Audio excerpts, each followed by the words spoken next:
দোয়া এমন এক ইবাদত যা আল্লাহ তাআলার কাছে সবচেয়ে প্রিয়। দোয়ার মাধ্যমে একজন বান্দা তার স্রষ্টার সঙ্গে সরাসরি কথা বলে। আর আল্লাহর কাছে দোয়ার গুরুত্ব অনেক। তিনটি উপায়ে মানুষের দোয়া গ্রহণ করেন। এক, তাৎক্ষণিকভাবে দোয়া কবুল করেন। দুই, কোনো বিপদ থেকে বাঁচিয়ে দেন। তিন, অথবা আখিরাতের জন্য সঞ্চয় করে রাখেন।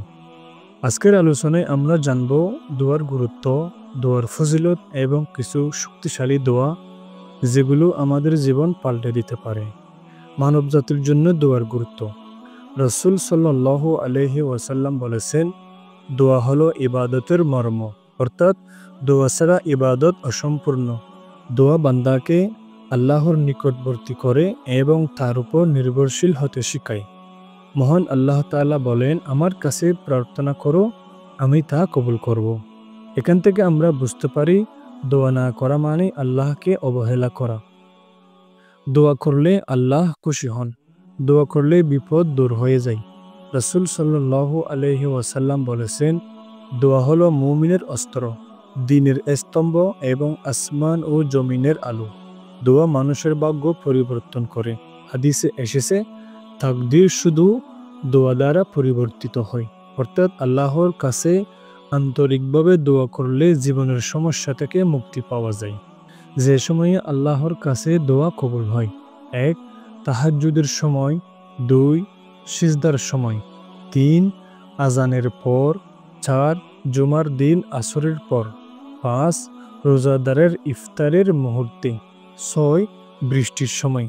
যদি আমরা এই সময়ে দোয়া করি তাহলে দোয়া অবশ্যই কবুল হবে। কয়েকটি ছোট ছোট দোয়া আপনার জীবনে বড় পরিবর্তন হতে পারে। যেমন রিজিক বৃদ্ধির দোয়া। আল্লাহুম্মা কফিনি বিহালালিকা আন হারামিকা ওয়া আগনিনি বিফাদলিকা আম্মান সিওয়াক।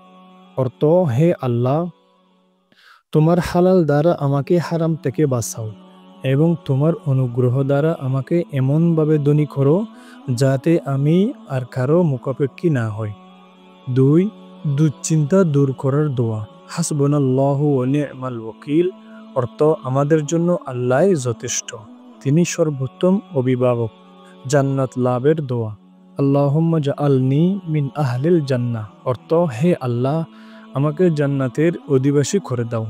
এই দোয়া পড়লে আল্লাহ বান্দাকে জান্নাতের জন্য উপযুক্ত করেন। রোগ মুক্তির দোয়া। আল্লাহুম্মা রব্বান নাসি আযহিবিল বাসা আশফি ওয়া আনতাশ শাফি। অর্থ, হে আল্লাহ, তুমি মানুষের রোগ দূর করে দাও, তুমি আসল শাফাদাতা।